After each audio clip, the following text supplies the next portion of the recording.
us about grammar rules and how to make them up. So how did it go today? It went quite well, considering this was my first presentation after 15 years. I was a bit nervous at the beginning, but it developed, I think, quite nicely.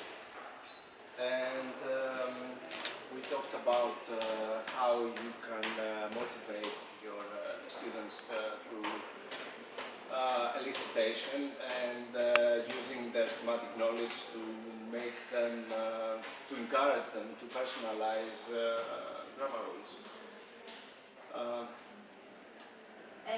So how can these rules be applied to every level that we teach? Give us a... Not really. I mean, it's best you use these tactics in more upper intermediate levels, where students have already some knowledge of grammar. And through elicitation you can encourage them to discover why the rules are the way they are. And not just arrive at the rule as in the inductive approach.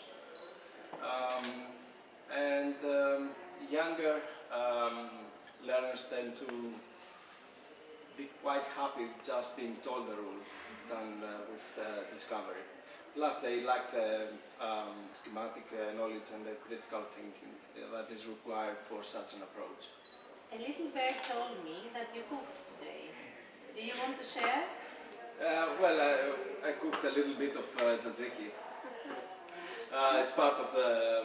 It was part of a presentation. One of my students came up with the idea of the tzatziki effect. The present perfect continues with the consequences of a past action in the present. And yeah, I used the tzatziki rule to demonstrate how grammar, when taught in isolation, is really nonsense. And in fact, last night when I went to the out-of-speakers dinner party, being out of town, what struck me was that they brought the salads, and they brought the French fries, and they brought the tzatziki. Of course, okay. One of the main dishes. However, people went for the salad and the chips, but not for the tzatziki.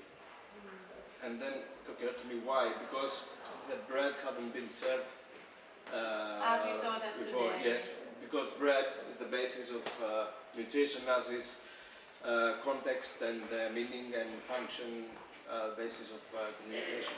So, as far as I can see, you're very satisfied. Are you going to repeat it, present again in I don't future? know. Only time will tell.